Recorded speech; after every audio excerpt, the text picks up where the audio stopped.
Hello and welcome to the RockyMints Collective channel where we are going to be doing a lot of things like this where we as a system are going to be basically just sort of going over through games and voice acting them for people especially who are dyslexic and cannot focus, or people who have ADHD and just can't find a voice acting that's good enough to where if they just want to hear the actual game themselves, they don't have to go struggling through other commentary or missing people or missing voice lines and whatnot. This is purely for fun. There's going to be some mess-ups, so please do forgive us on that part.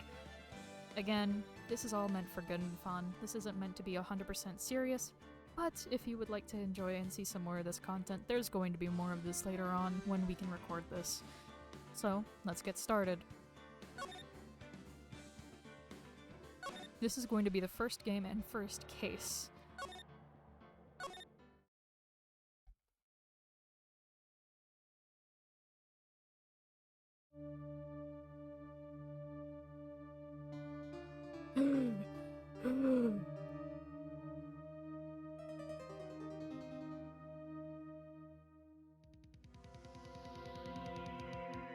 Damn it! Why me? I can't get caught. Not like this! I've gotta find someone to pin this on. Someone like him. I'll make it look like he did it.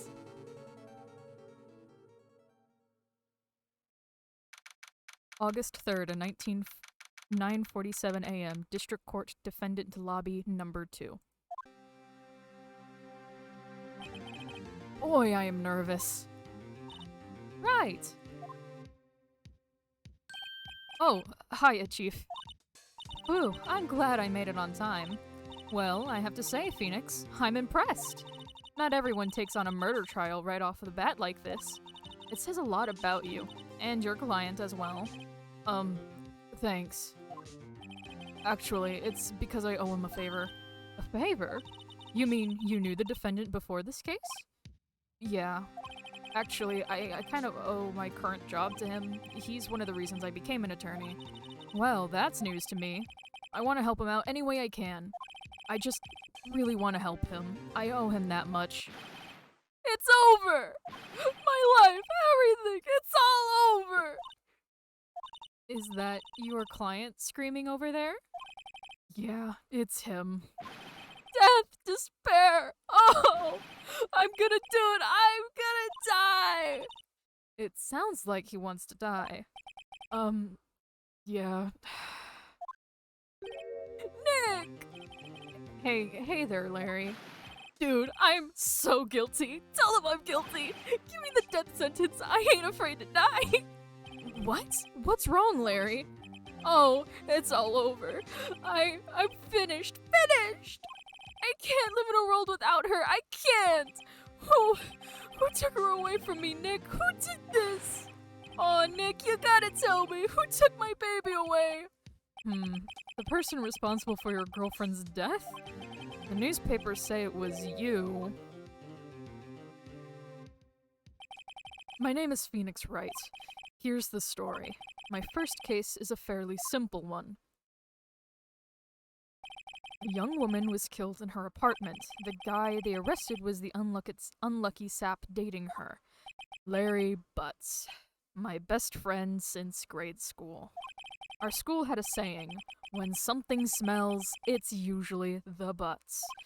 In the 23 years I've known him, it's usually been true. He has a knack for getting himself into trouble. One thing I can say though, it's usually not his fault. He just has terrible luck. But I know better than anyone that he's a good guy at heart. That and I owe him one, which is why I took the case, to clear his name. And that's just what I'm going to do. August 3rd, 10 a.m., District Court, Room Number 2.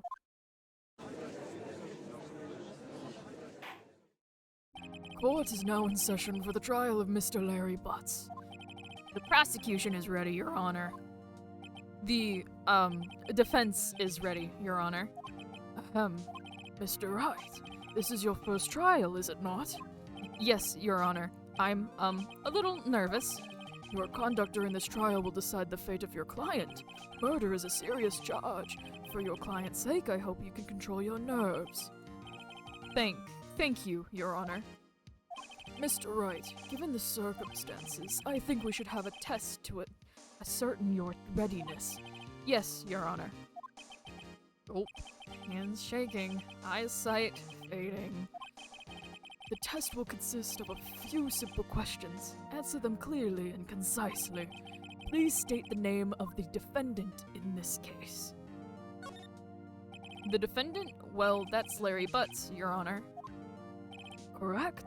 Just keep your wits about you and you'll do fine. Next question. This is a murder trial. Tell me, what's the victim's name? Whew, I knew this one. Glad I read the case report covers so many times. Wait. Uh-oh. No way! I forgot! I'm drawing a total blank here! Phoenix, are you absolutely sure you're up to this? You don't even know the victim's name! Oh, the victim! Of course I know the victim's name. I, just forgot. Temporarily. I think I feel a migraine coming on. Look, the victim's name is listed in the court record. Just press tab to check it at any time, okay? Remember to check it often. Do it for me, please. I am begging you. Mr. Wright, who is the victim in this case? The victim's name is Cindy Stone. Correct. Now, tell me, what was the cause of death? She died because she was struck once by a blunt object. Correct. You've answered all my questions. I see no reason why we shouldn't proceed. You seem much more relaxed, Mr. Wright. Good for you. Thank you, Your Honor. Because I don't feel relaxed, that's for sure. Well then, first, a question for the prosecution. Mr. Payne? Yes, Your Honor. As Mr. Wright just told us, the victim was struck by a blunt object. Would you explain to the court just what that object was? The murder weapon was the statue of the Thinker. It was found lying on the floor next to the victim. I see. The court accepts this into evidence. Statue added to the court record. Right. Be sure to pay attention to any evidence added during the trial. That evidence is the only ammunition you have in court. Use tab to check the court record frequently. Mr. Payne, the prosecution may call its first witness. The prosecution calls the defendant, Mr. Butts, to the stand. Chief, what do I do now? Pay attention. You don't want to miss any information that might help your client's case. You'll get your chance to respond to the prosecution later, so be ready. Let's just hope he doesn't say anything unfortunate. Uh-oh, Larry gets excited easily.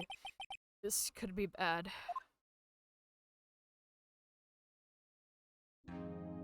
Ahem.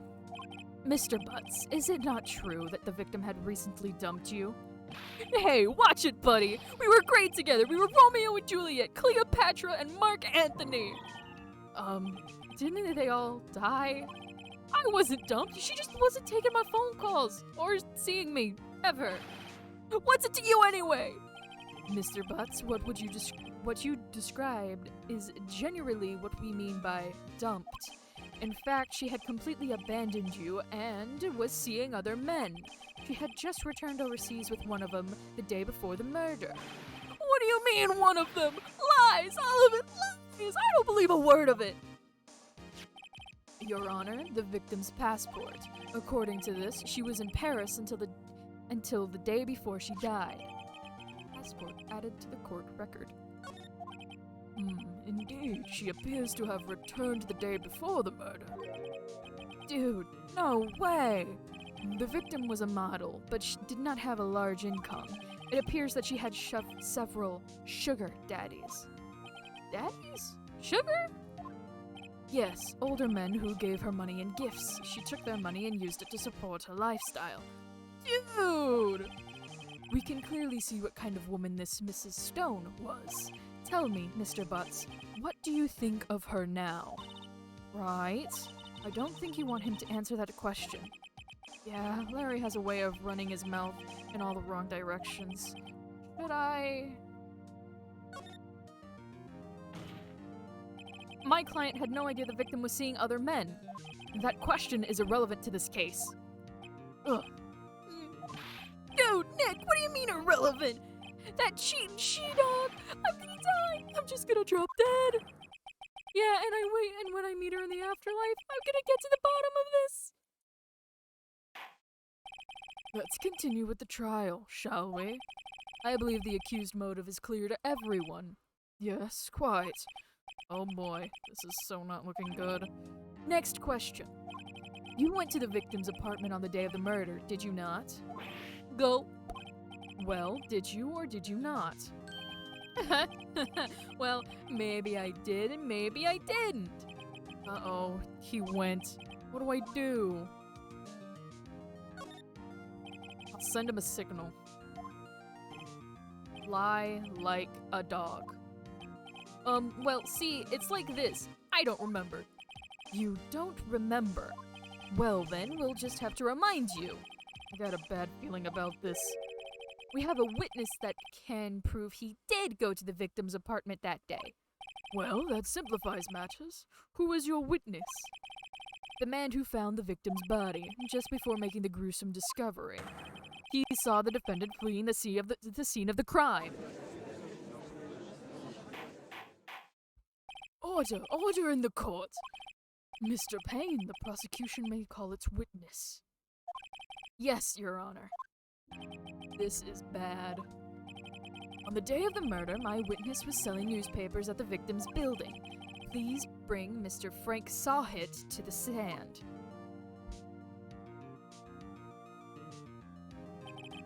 Mr. Sawhit, you sell newspaper subscriptions, is this correct? Oh, yes, newspapers, yes.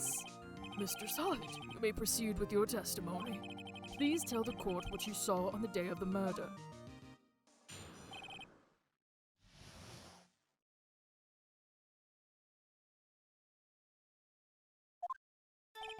I was going door to door, selling subscriptions when I saw a man fleeing an apartment.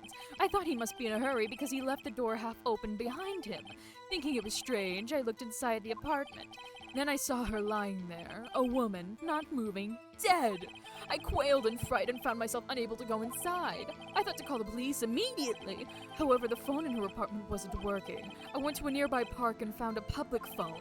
I remember the time exactly. It was 1 p.m. The man who ran was, without a doubt, the defendant sitting right over there.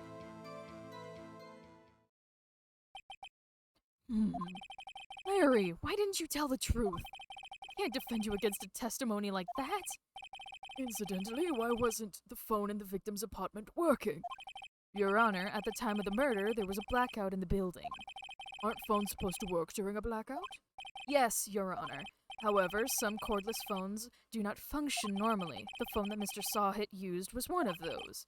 Your Honor, I have a record of the blackout for your pursual. Blackout record added to the court record. Now, Mr. Wright. Yes, Your Honor. You may begin your cross-examination. Cross-examination, Your Honor? Alright, right, this is it. The real deal. What exactly am I supposed to do? Why, you expose the lies in the testimony the witness just gave. Lies? What? He was lying? Your client is innocent, right? Then that witness must have lied in his testimony. Or is your client really guilty? How do I prove he's not? You hold the key. It's in the evidence. Compare the witness's testimony to the evidence at hand. There's bound to be a contradiction in there. First, find the contradictions between the court record and the witness's testimony. Then, once you've found the contradicting evidence, present it and rub it in the witness's face. Okay. Open the court record with tab, then point out the contradictions in the testimony.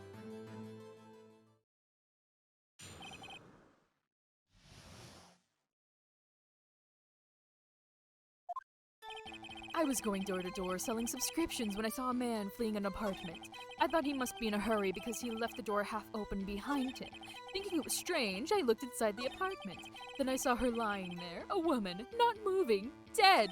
I quailed in fright and found myself unable to go inside. I thought to call the police immediately. However, the phone in her apartment wasn't working. I went to a nearby park and found a public phone. I remember the time exactly. It was 10 p.m.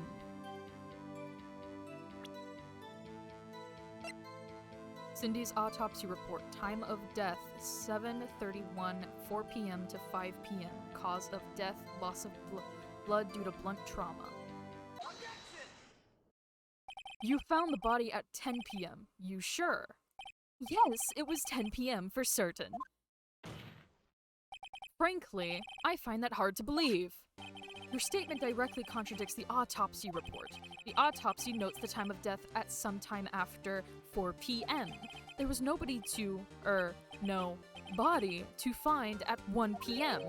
How do you explain this 3-hour gap?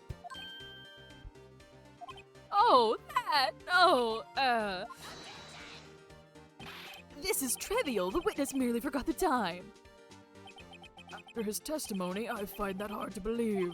Mr. Sawhit, why were you so certain that you found the body at 10 p.m.? Gee, that's a really good question. Great job, Wright. Way to put him on the spot. That's all you have to do. Point out contradictions. Lies always beget more lies. See through one and their whole story falls apart. Wait, I remember now. Would you care to give your testimony again?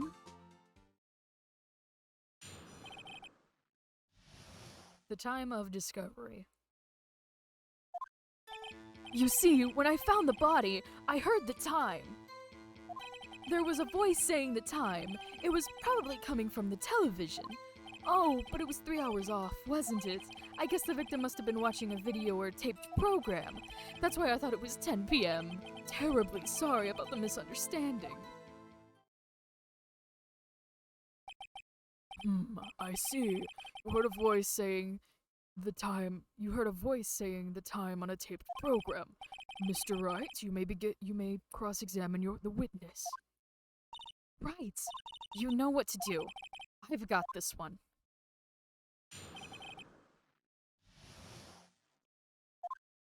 You see, when I found the body, I heard the time. There was a voice saying the time. It was probably coming from the television.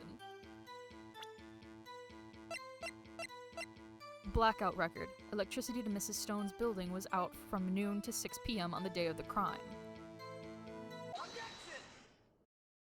Hold it right there. The prosecution has said there was a blackout at the time of the discovery, and this record proves it. You couldn't have heard a television or a video. Gah! The defense has a point. Do you have an explanation for this, Mr. Sawhit? No, I find it quite puzzling myself. Quite. Wait, I remember now. Mr. Sawhit, the court would prefer to hear an accurate testimony from the very beginning. These constant corrections are harming your credibility. That and you seem rather distraught. My apologies, Your Honor. It must have been the shock of finding the body. Very well, Mr. Sawhit. Let's hear your testimony once more, please. Hearing the time. Actually, I didn't hear the time. I saw it. There was a table clock in the apartment, wasn't there? Yeah, the murder weapon. The killer used it to hit the victim. That must have been what I saw. You saw a clock. I guess that would explain it.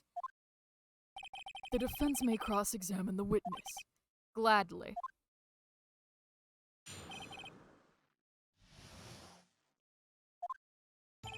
Actually, I didn't hear the time. I saw it.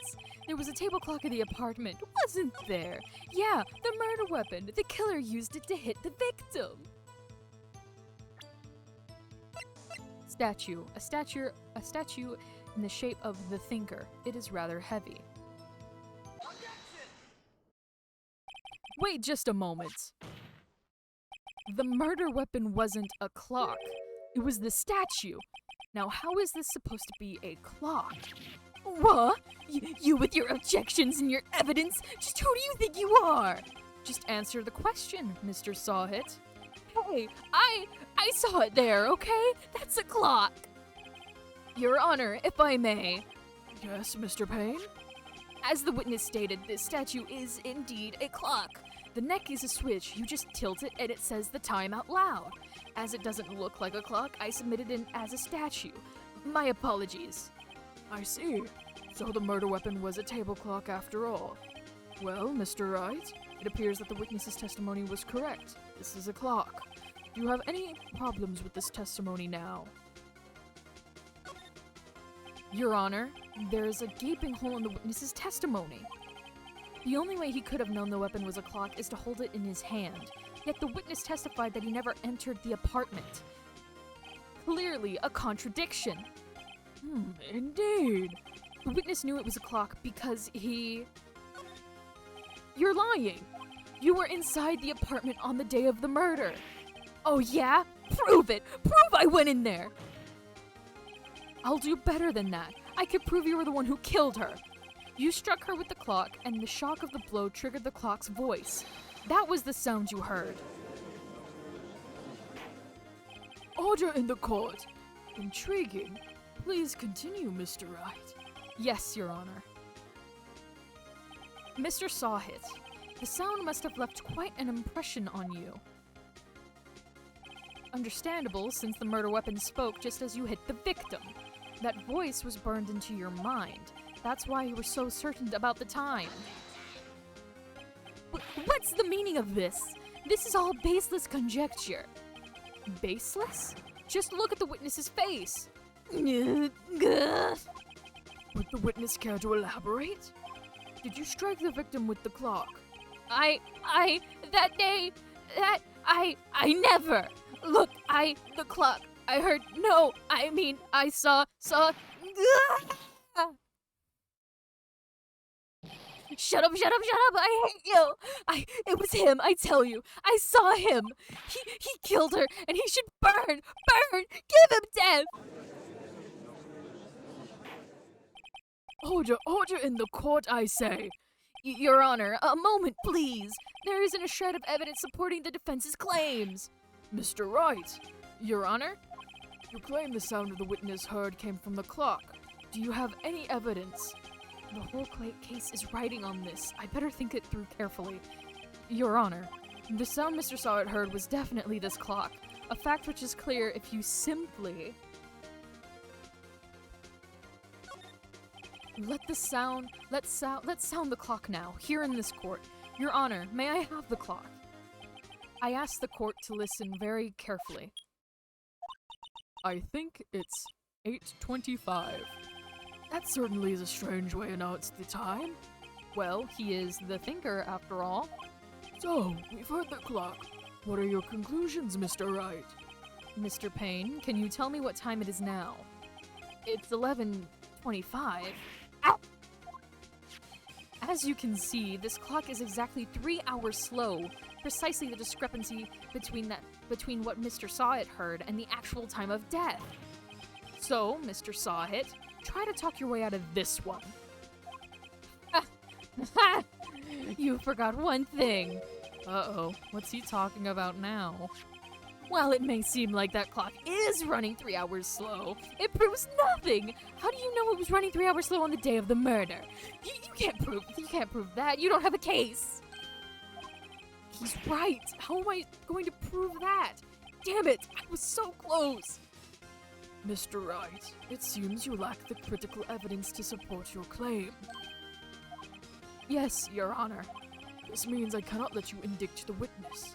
Unfortunately, this ends the cross-examination of Mr. Frank Sawhit.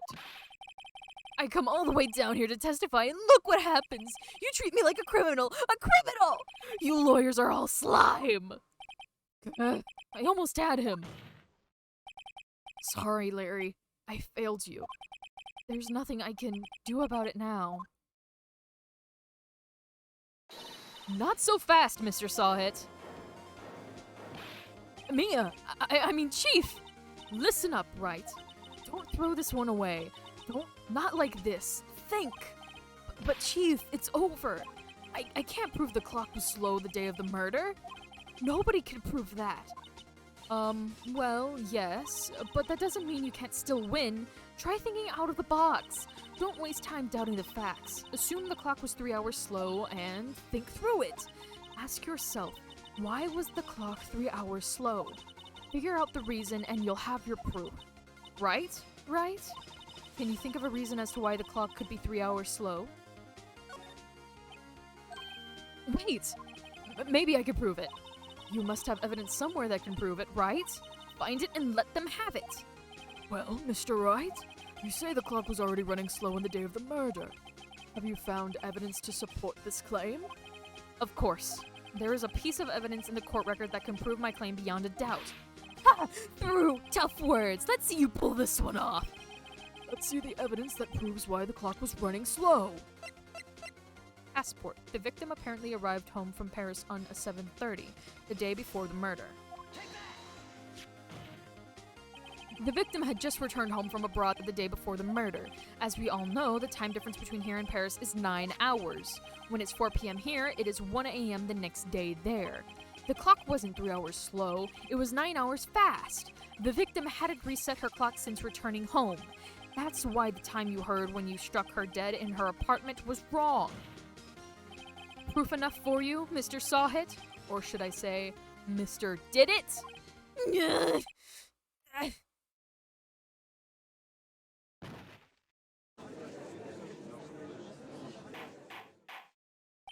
Order! Order, I say! Well, this case has certainly turned out differently than we all expected. Mr. Payne, your witness? He was arrested and has been taken away, Your Honor. Very well. Mr. Wright? Yes, Your Honor? I have to say, I'm impressed. I don't think I've ever seen someone complete a defense so quickly, and find the true culprit at the same time. Thank you, Your Honor. At this point, this is only a formality, but this court finds the defendant, Mr. Larry Butts, not guilty.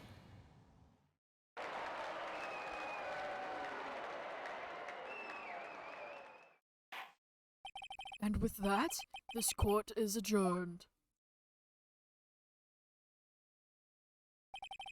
It turns out that Frank Sawhit was a common burglar. He posed as a newspaper salesman to check and see when people were out of the house. That day, when Larry went to her apartment, the victim wasn't home. After he left, Mr. Sawhit let himself in to do his dirty work. While he was searching her place, the victim returned. Flustered, Mr. Sawhit grabbed the nearest blunt object he could find.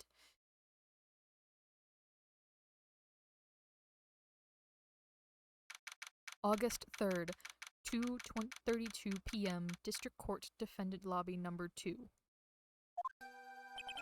Ooh, I still can't believe we won. Right, good job in there. Congratulations. Thanks, Chief.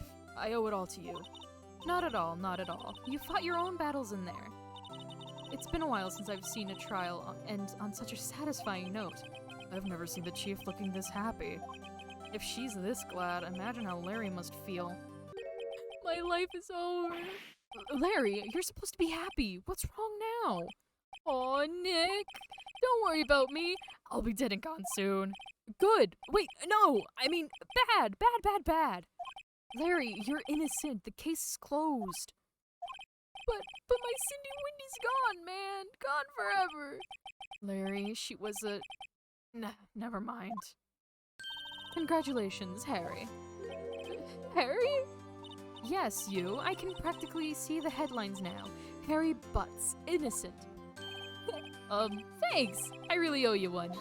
I won't forget this, ever. Let's celebrate. Dinner, movie, my treat. Oh, no, I couldn't. Hey, I was the one who got you off the hook. Oh, hey! Here, take this. It's a present. A present? For me? Wait, wasn't this the evidence that...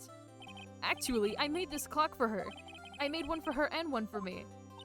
Really? You? You made this? Well, thank you. I'll keep it as a memento. Yo, Nick. Can you believe it? I was so into that chick. And she was just playing me for a fool.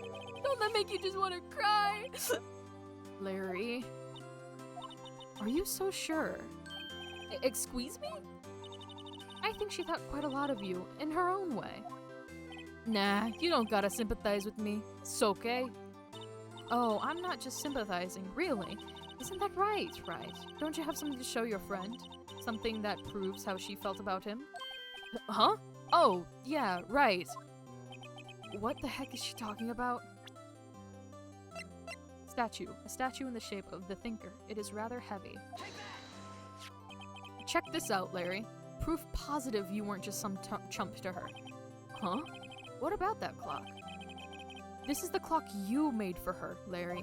And she took it with her when she traveled. Whatever, she probably just needed a clock, that's all. You think so? It's a pretty heavy clock to take traveling. Well, make of it what you will. Hey, Nick. I'm glad I asked you to be my lawyer. Really, I am. Thanks. Hope that made him feel a little better.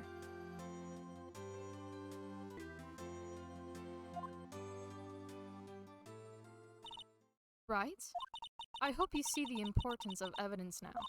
Also, hopefully you realize things change depending on how you look at them. People, too. We never really know if our clients are guilty or innocent. All we can do is believe in them. And in order to believe in them, you have to believe in yourself. Right? Listen, learn, grow strong. Never let go of what you believe in. Never. Well, I think our work here is done. Shall we be off? Yeah, I guess so. Say, how about dinner? On me? We'll drink a toast of innocent butts. Yeah! Oh, speaking of Harry, you were saying part of why you became a lawyer was because of him. Yeah, part at least. You'll have to tell me more about it sometime. Maybe over drinks? And so, my first trial came to a close. Larry slapped me on the back and said, "Gee, Nick, it's great, it's good to have friends. But I'm pretty sure he's not going to pay us, unless you count the clock he gave Mia." I didn't know it then, but that clock was soon going to be at the center of another incident. And my promise to tell the chief about me and Larry would be one promise that I wouldn't be able to keep. The end. And that is going to have to be it for at least today's playthrough. I will try to get another recording of this done soon, just so that whenever we can upload it. But I hope you guys enjoyed this, and I hope that whoever listened to this and decided to stay and listen, that you all have had a fun time and enjoyed this and actually was able to learn from what this game is. Everything that is here, it belongs to Capcom, and everything goes to them. The characters Phoenix Wright, Frank Sawhit, Payne, Judge, everyone belongs to Capcom. I own nothing about this. We own nothing about this. But on that note, I am going to have to say thank you for watching, and if you want to stick around, go ahead and do so. Stay safe, you all.